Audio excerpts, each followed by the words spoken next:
Namu Myoho Renge Kyo.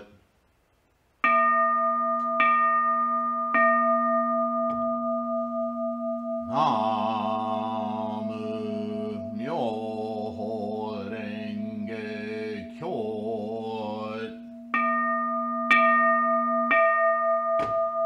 Namu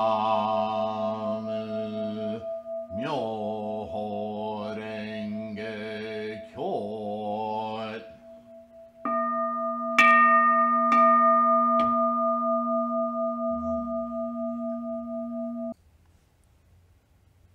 'September 3rd, just 3 days away, and I'm 65. Officially old. or finished. Or, I don't know.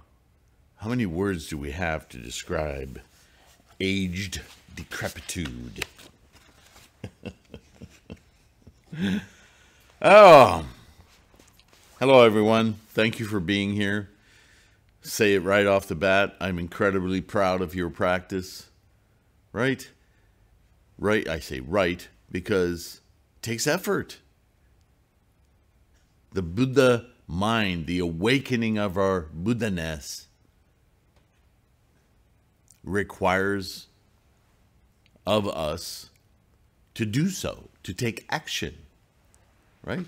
To create the realization, the manifestation of the karma, the energy of Buddha-ness requires an action. Just like every single process that is the universe. Life.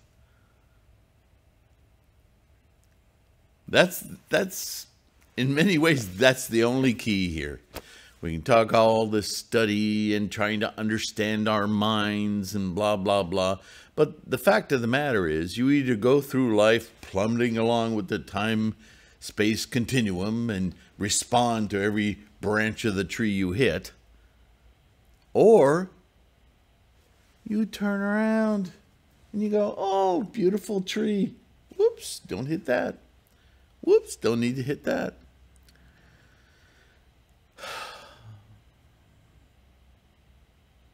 Pay attention. It's called awakening for a reason. It's called awareness for a reason.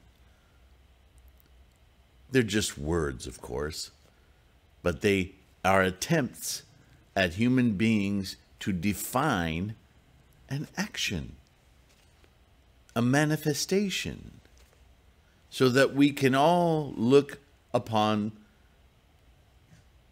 similar realizations. Look upon the same realization, but through our own particular micro angstrom karmic manifestations, our own paths to, wow, the universe, life, look at that.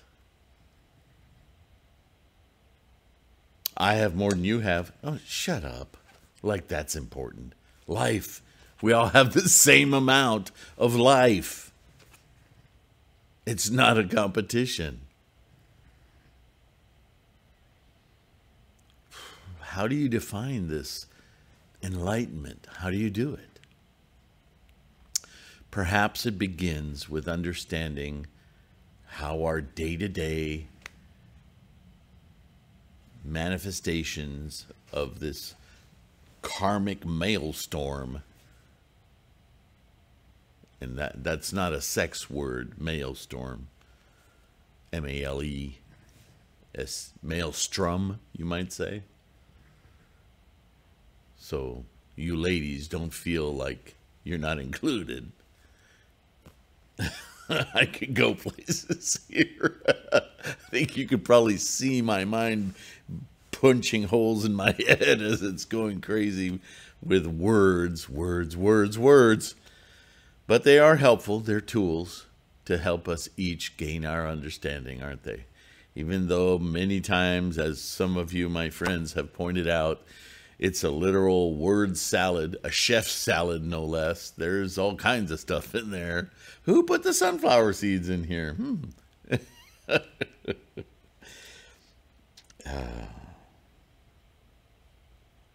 What an amazing thing, life, yeah?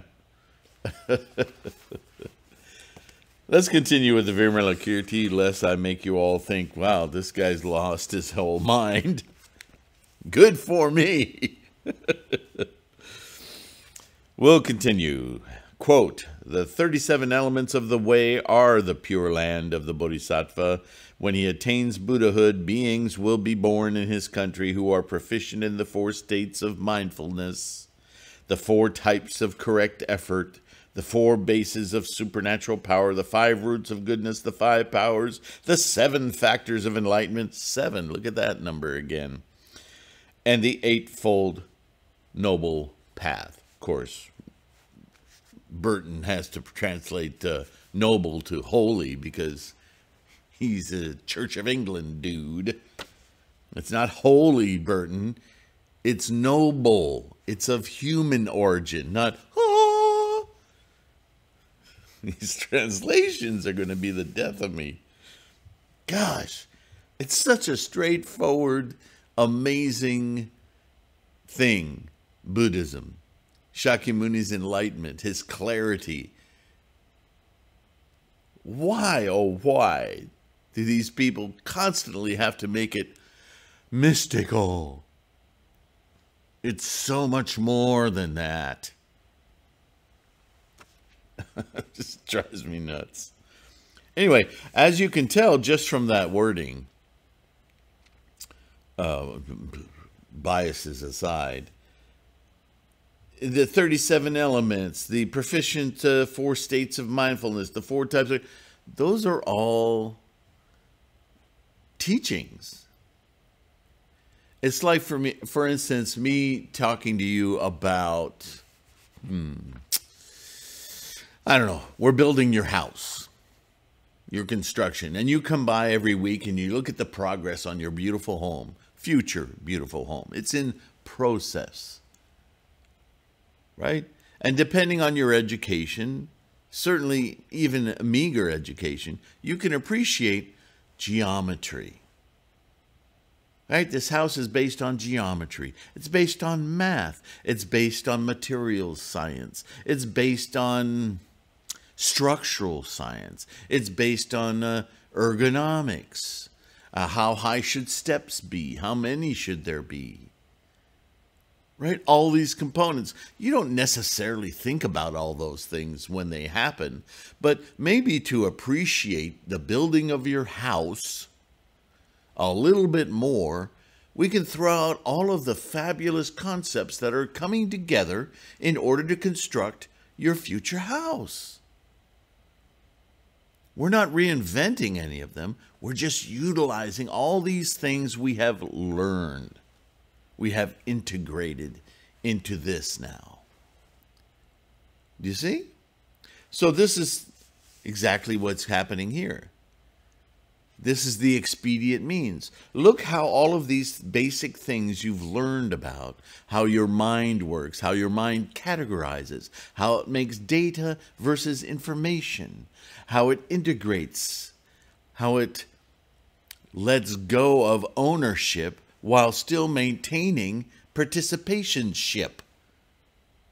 All of these things are at work in realizing the true value of your Buddhahood, your Buddha-ness, your humanness. From this perspective is a construct of all these other concepts. It's the same thing. That's what expedient means is. Realize that you are more clearly experiencing the totality of your life because you've put these understandings under your belt. They're no longer confounding you. They're no longer mystic. They are actual observations of fact. It ain't magic. So this throughout Buddhism. This is being repeated, reinforced.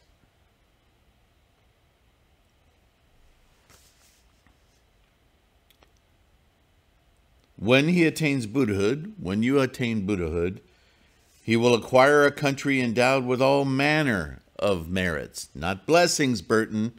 Not blessings.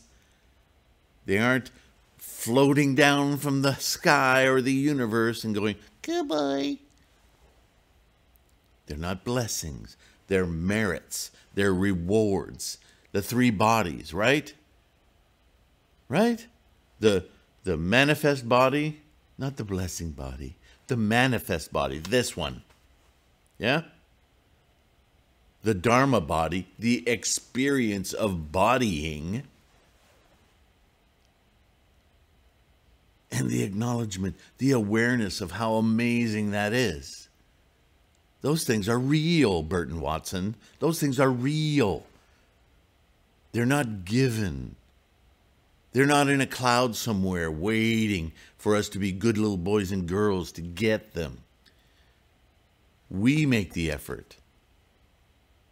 We make the effort because we're here and realizing this real world, we can attune ourselves to how amazing it is. We don't have to wait for somebody to confer it on us. Please, please, please understand this. If you're suffering, if you're afraid, if you're confused, please know that all of these things are completely under your control. And don't say it. I know what you're thinking. Well, that means I'm the only one to blame. No, get your religion out of here. It's not about blame. It's about not knowing. It's about being distracted by messages that want you to feel like you're to blame. Because if you feel like you're to blame, then you would open the door to all of the charlatans and cons who want to make you pay for it because they're the ones who can fix it. Not you. You're to blame. Get rid of that thinking. Please. It is crushing your spirit. You are not to blame. You are, however, responsible for changing it. How wonderful to know that all the controls are in your hands. You should welcome that. Don't be afraid of it. Don't be afraid of it. You're the pilot. It's your plane. You get to drive it.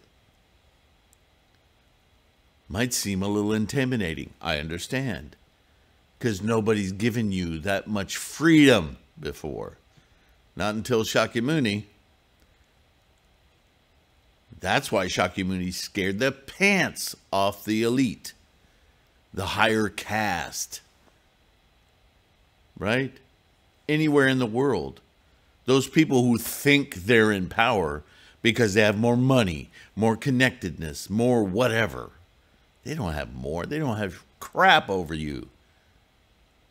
They only have, figuratively, spiritually, what you allow them to have. See that kind of thinking? They wanted to kill Shakyamuni. They wanted to kill Tendai. They wanted to kill Nichiren. This is all well documented, isn't it? They didn't want to kill them because they didn't like the look of them. They didn't want to kill them because they were, what, bad people? Well, maybe in their eyes they were. They were afraid of losing their precious whatever. Power, money, control. Tell me, if you've ever watched a scientific program on the world of insects or the amazing dolphin, or just the amazing planet.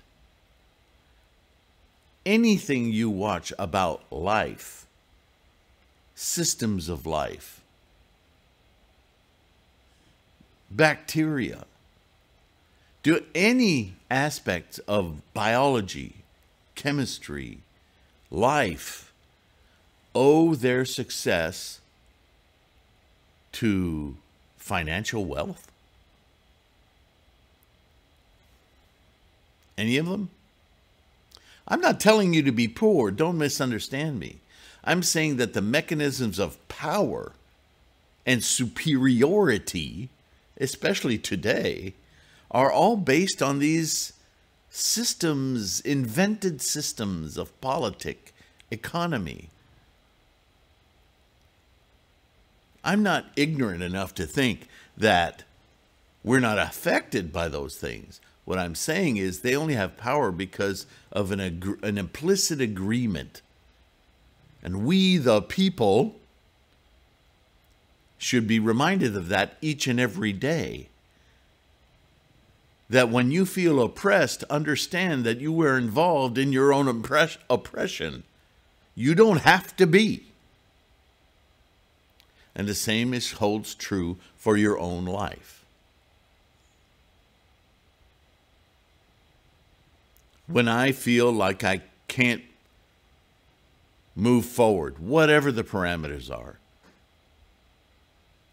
I have to realize, and until I do realize, that it's up to me to change that in a life-affirming, manifesting way, because the only reason it isn't happening is because I don't understand my path, my way through. It's not his fault, her fault, its fault. I am responsible for changing this condition, this place I'm in. How did I get here? What am I going to do to move through it? Sometimes I just can't figure it out. Oh, but I can dive into my all-knowing mind of complete, utter understanding of the process of my life, and it can unstick me from the mud. It can move me outside of this trap that I feel I'm in. Let's go chant. Namo Myoho Renge Kyo, Namo Myoho Renge Kyo. Come on. Buddha-ness. Buddha-ness. Just Buddha-ness. Don't Buddha figure this out. No, now you're still attached to the thing to figure out. Just elevate your mind. Just focus on the Daimoku. Just focus single-mindedly on meeting Buddha-ness. And everything will change. You don't have to know how or what or the particulars. You just need to change your mind. Your mind is equipped to deal with it. It just is. The only reason you feel unequipped is because you're not trusting your Buddha-ness. You're slipping into samsara-ness. There are attachments in your tendencies and conditions you're completely unaware of. And you don't need to know each and every one of them and catalog them, because I know we love to do that. It's because I said it this way. Just lighten your mind. Enlighten your mind. Namo Myoho Renge Kyo. And it just won't be there. You won't even have to know what it was. It just won't be there. It won't be there not because it disappeared. It won't be there because you will no longer be creating it. Karma, energy, action, influence.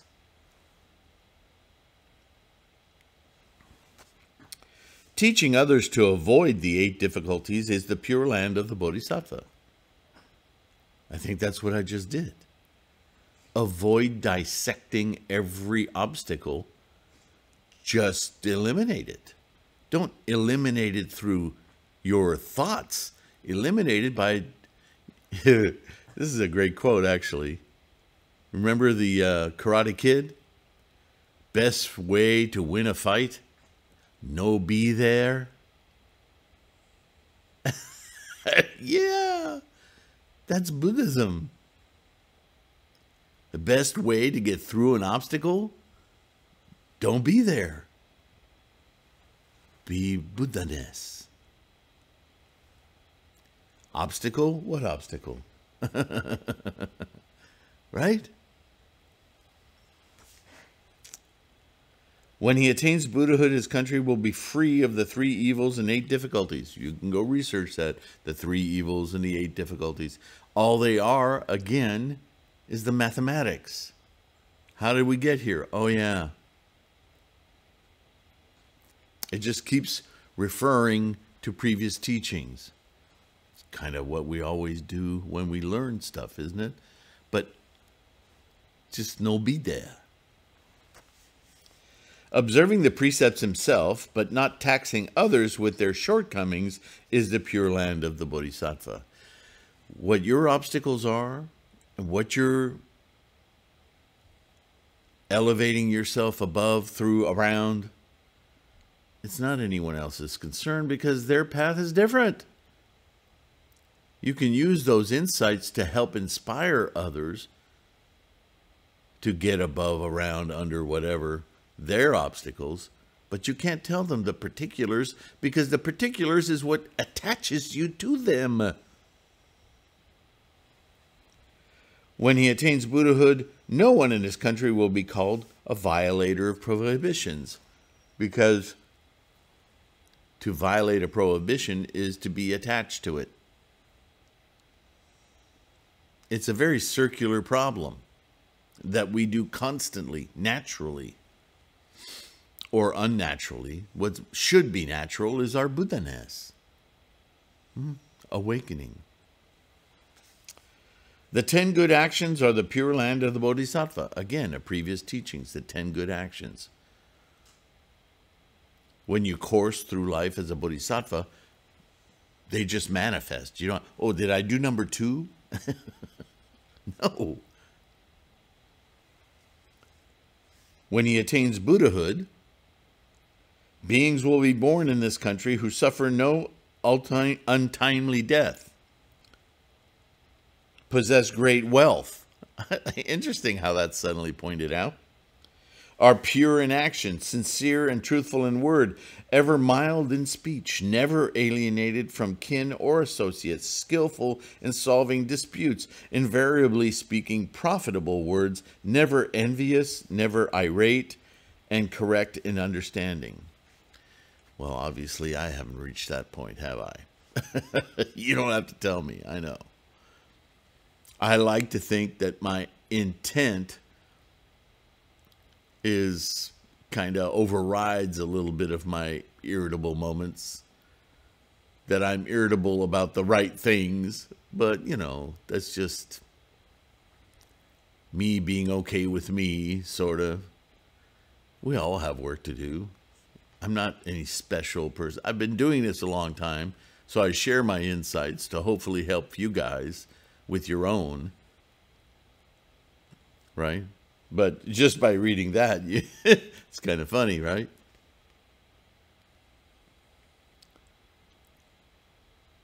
I love the one about ever mild in speech. I simply don't know what that is. I know I've experienced that. There have been moments when nothing phases me, and I can just talk with this pleasantness about me. But I'm human. And that's not an excuse. I just realize I have distractions that pull me side to side, that I react to emotionally, generally because they confound my desire for a pure, beautiful life. And I see mud thrown at it all the time. I take things personally. And that's, maybe there's positive to that. There's good and positive, good and bad, positive and negative to everything, right? But to remain in that positive place, to be really in Buddhahood, I shouldn't be so fazed by it. I just should understand that's the universe, right? There are great, huge exploding stars out there, violent.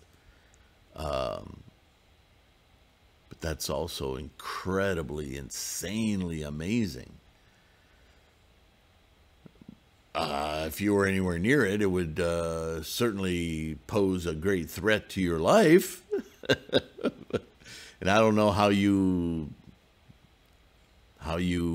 resolve that as okay.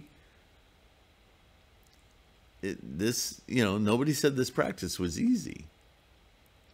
Confronting some big questions like that really confronts you with your humanity, doesn't it? So this is what this is about right now, is that all these features of humanness and how they equate with Buddha-ness, it's kind of a fascinating thing to really consider, isn't it? Therefore, jeweled accumulation. Could you imagine if your mom named you that? How would you do in school? Present. Because the Bodhisattva has an upright mind. What's an upright mind? A mind that's aware. That rises in the lexicon of human speech above being better, upright being better, truthful being better. He is impelled to action. You can't stand idly by. When you see people suffering, you can't just go by and go, well, that's life. That's the universe for you. That's not Buddhahood. That's not Bodhisattva. That compassion, real compassion, that person's suffering is mine. I don't own it. I have to use that word, mine. It's personal. It's because I am life and you are life. And that life is suffering, then life is being diminished. That. See, it's not a personal, it's not a greed, it's not a manipulation, an ownership, a possession. It's rather an amazing experience that's being shadowed. It's having a shadow cast on it. Oh, stop that. No need for that. Right? That kind of compassion.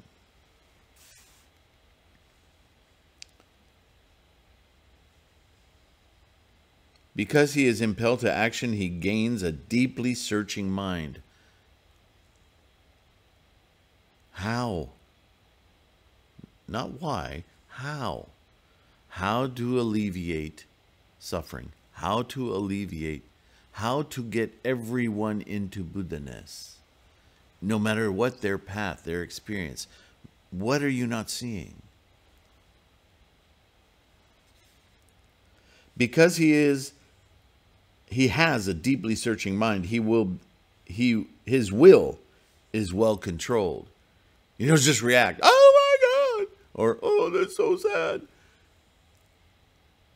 Those may appear in you, but they always lead to solution finding, because there is a solution. I know the path. What's missing here? What needs assistance? Because his will is well controlled, he acts in accord with the teachings. There's a good reason for study. That all these expedient means that pick apart the way the mind works and the way humanity moves through time-space is a useful set of skills to offer others to find a way out of their misery, out of their suffering, out of their stress, their anxiety. Because he acts in accord with the teachings, he can transfer merit to others. I can positively influence you. I don't take merit out of my pocket and go, here, have some of this. just because of my caring, my offering genuine support to your happiness, to your life, to others that you know, is incredibly powerful in their lives. And you'll never understand humanly how significant a contribution that is to assist their will to enlightenment, their path, their opening doors. Your kindnesses are profound.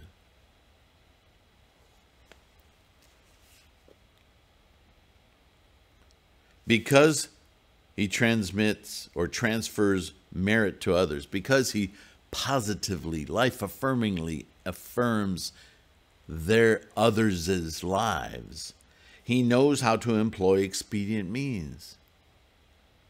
He knows how to use the stories of Buddhism to offer a guidance, a support, a possibility for insight. Not my insight, yours. Because he knows how to employ expedient means, he can lead others to enlightenment. There is the goal. He can't give them enlightenment. He can lead others to their enlightenment. Because for each and every one of us, it's ours to do, ours to experience.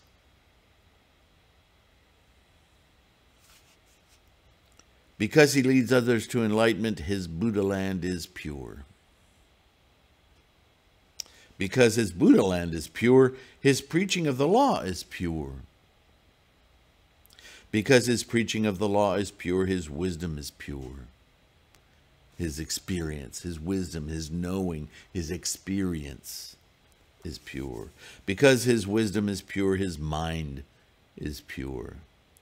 And because his mind is pure, all of the rewards he enjoys will be pure, not blessings. The Dharma experience, it always comes back to those three things. This apparatus, this physical apparatus of the universe in each of our bodies exists for this emergent mind, this awareness, to experience Buddha-ness, to be awestruck by it, and to see its vehicle as this apparatus of manifestations of energy. It's all the same thing.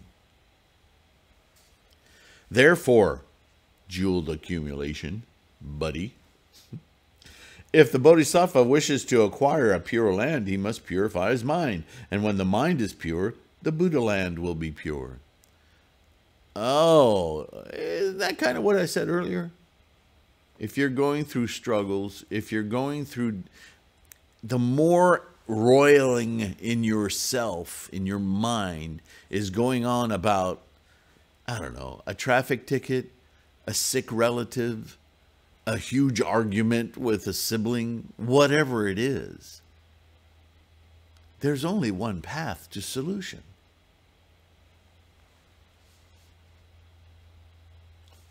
Get your mind pure. How do you do that? Namo Myoho Renge Kyo. And all of the rewards you will endure, or you will incur, will be pure, including your environment, because your environment reflects your state of being. That does not mean that you're responsible for their feelings, for what they're going through. Your bodhisattva-ness wants to ameliorate their self-created whatever negativity it is.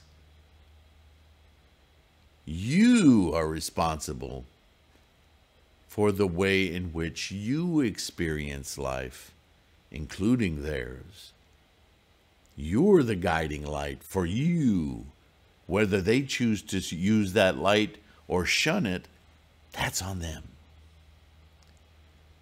That's really tough for some of us. We call it some form of letting go, but it's not truly letting go. Get that out of your mind. What you're letting go of, if there's any letting go, is your own negativity, your own instantiation of stress and anxiety about whatever, because that's attachment. You need to be an objector. You need to see the process from exploding stars to beautiful multicolored rainbows. It's all your mind, your perception, your experience of those processes. They are what they are. If they want to change, you can participate in influencing your environment toward betterment. But that's all you can be. You can only provide a path or an inspiration for a path. Your path is yours. Theirs is theirs. All you can do is encourage. And by simply being in that mind state, you are encouraging. At that time, here comes Shariputra. At that time, Shariputra, moved by the Buddha's supernatural powers, thought to himself, so what are the supernatural powers we're talking about here? Not magic. Shariputra realizes, man, Shakyamuni just dropped a major bomb on our minds. Gosh, he has such a deep insight on the nature of life. That can seem supernatural, but that word, that English word, is trying to encapsulate the idea of a present, awakened, enlightened mind. I would argue supernatural, not a good word for that, because it implies that it's outside what's natural. Wrong. Buddha-ness is the most natural. It is all these clouds of stress and anxiety that we create out of our tendencies and conditions. That's the muck. Remember the Lotus Sutra? The lotus blossom from a muddy swamp? Ding, ding, ding, ding, ding. Right? It's not supernatural. What's supernatural is our misery.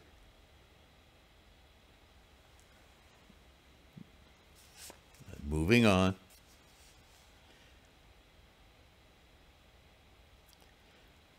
So Shariputra thinks to himself, well, if the mind of the Bodhisattva is pure, then his Buddha land will be pure. Yeah, got that. Because his Buddha land is his experience of his environment. Yeah, our environment being the universe. Now, when our world-honored one first determined to become a bodhisattva, surely his intentions were pure. Okay, now we're getting into that samsaric world again. So this Shakyamuni guy, I can't take him at face value. I have to ask, well, how'd you get here? Because you're just a man. So your intentions must have been pure, because that follows with what you just taught us. Why then, yeah, there's that great question, why? Why then is this Buddha land so filled with impurities? Yeah, if you're so pure and this Buddha land is so pure, why is all this frickin' misery? Why are people starving to death? Why are people dying? Why are people going to war? Huh, Shakyamuni? Oh, Shariputra. Your pure land, my pure land, is not the pure land. My enlightenment doesn't cleanse every form of life in the universe from their tendencies and conditions. See, there's that magical thinking again. No, my mind, my personal instantiation of mind, from my freight train of karma going through time and space, is cleared. but that's my clarity.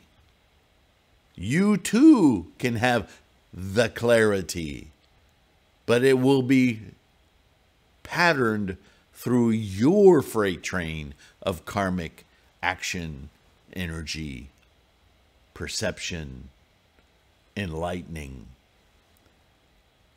And we will all share clarity, but it will be through our own personal lenses. Yeah? It's really simple. Now, 3,000 years ago, maybe not. Last year, maybe not. Right? The Buddha, knowing his thoughts, I see in your face, Shariputra. I see what you're thinking. He said to him, quote, "What do you think? Are the sun and moon impure? Is that why the blind man fails to see them?" What? Shariputra replies, "No, world-honored one, that is the fault of the blind man." The fault of the blind man. I love that. "The sun and moon are not to blame." Interesting how blame suddenly entered this conversation. Wasn't I talking about that earlier? It fascinates me how this process of study and learning works. It just fascinates me. Shariputra, it is the failings of living human beings that prevent them from seeing the marvelous purity of the land of the Buddha and the thus come one. Stating again the same thing. The only reason you don't see the land as pure is because you're not awakening, you're not enlightening, you're not pursuing Buddha-ness.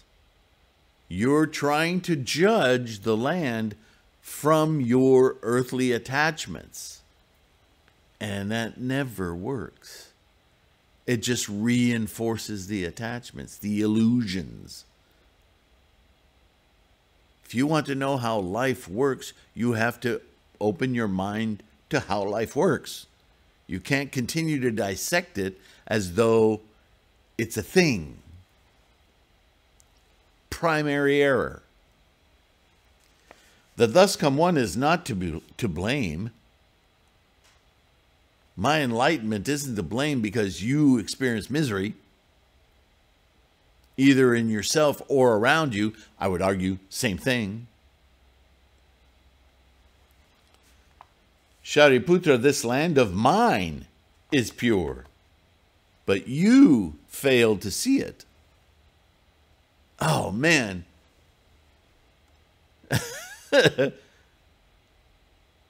Isn't that so clear now? It's a personal enlightenment. It's a responsibility of Buddha-ness is on you, not on me. Mine is on me. I need to attain this mind of Buddha. But that doesn't automatically change yours. All I can do is inspire you to do the same. And I have no idea how you're going to do that. I just know that you must. Or not, and then I feel sad, almost a little bit burdened that you would do this to yourself. Why? You don't need to suffer. Ooh, I said why. At that time, one of the Brahma kings, with his conch-shaped tuft of hair, said to Shariputra, this is going to be good, "You must not think that this Buddha land is impure. Why do I say this? Because to my eyes, Shakyamuni's Buddha land is as pure and spotless as the palace of the heavenly being, Great Freedom." Well, of course, you're a Brahmin. You would say that. Shariputra said, "Well, when I look at this land, I see it full of knolls and hollows, thorny underbrush, sand and gravel, dirt, rocks, many mountains, filth and defilement." Shariputra, you're missing the lesson. You see those things because you choose to see those things that way. You're attached to those definitions. They form an identity that you identify yourself, quote unquote, with. That's what we all do. The Brahma King said, quote, "It is just that your mind has highs and lows and does not rest on Buddha wisdom." There's another way of saying the same thing. If you clarify your mind, if you Namo Myoho Renge Kyo, you adjust your mind to Buddha, you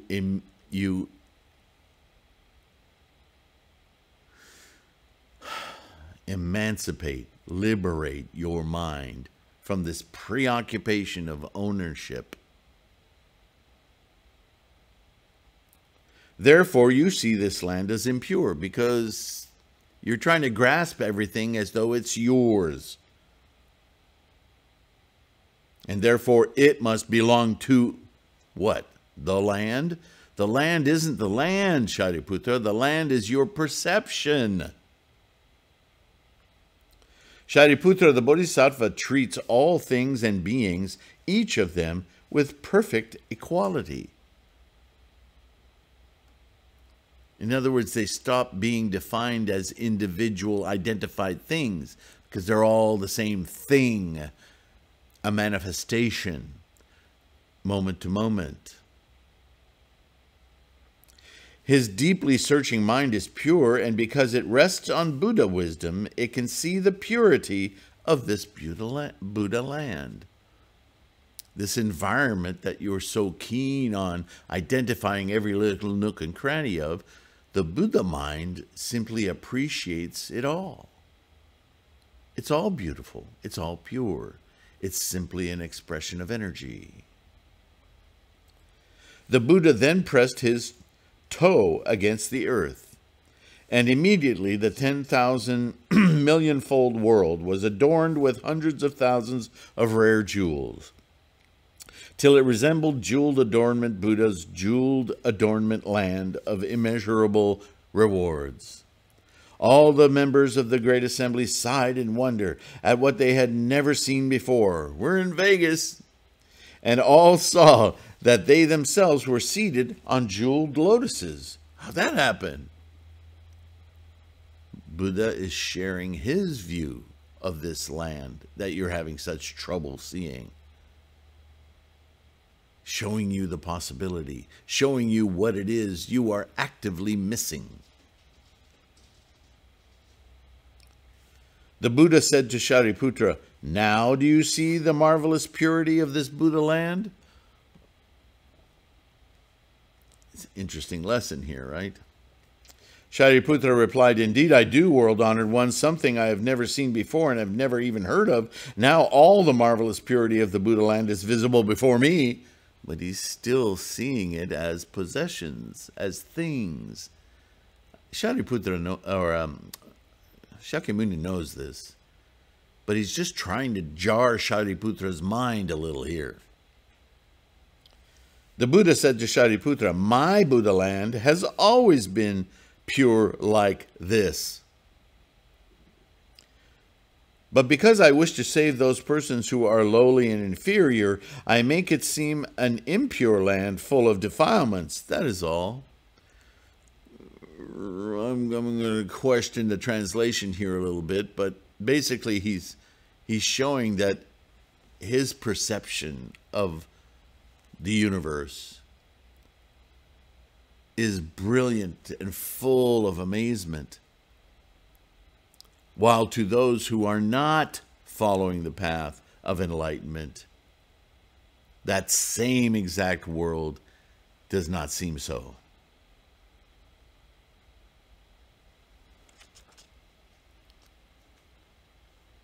It is like the case of the heavenly beings. All take their food from the same precious vessel, but the food looks different for each one.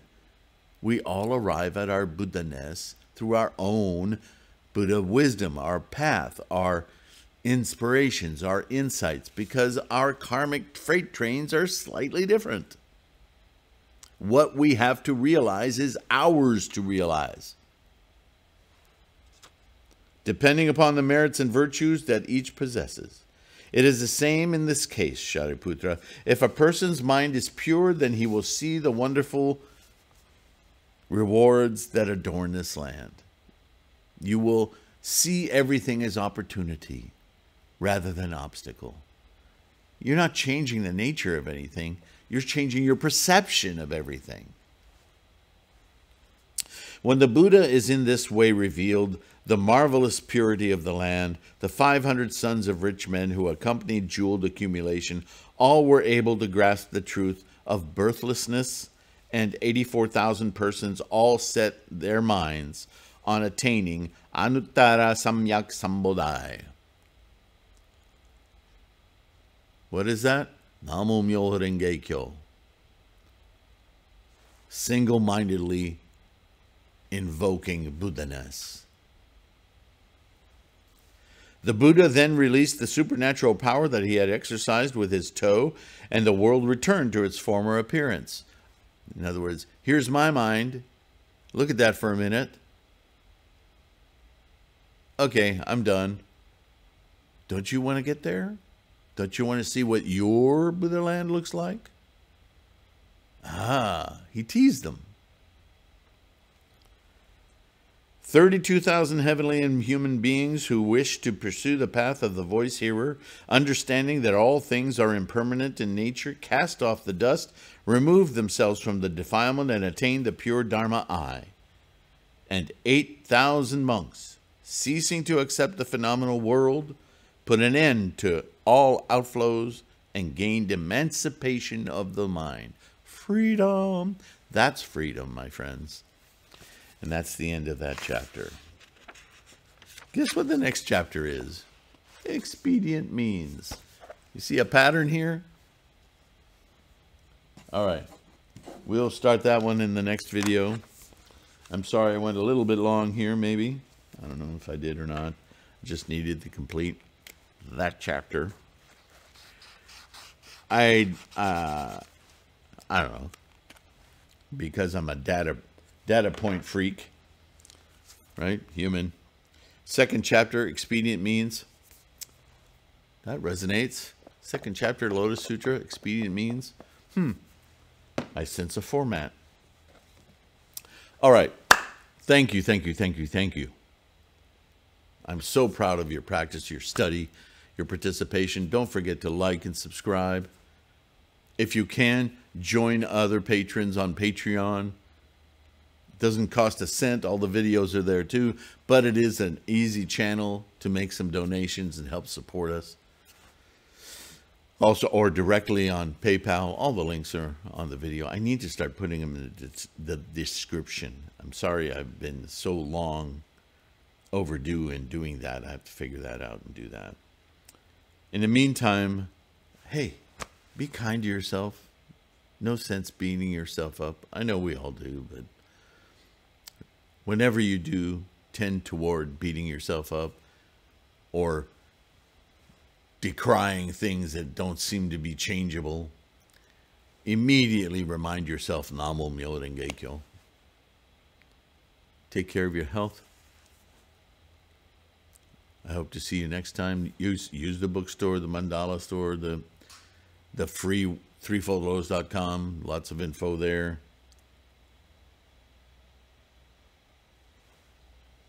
Download the podcast.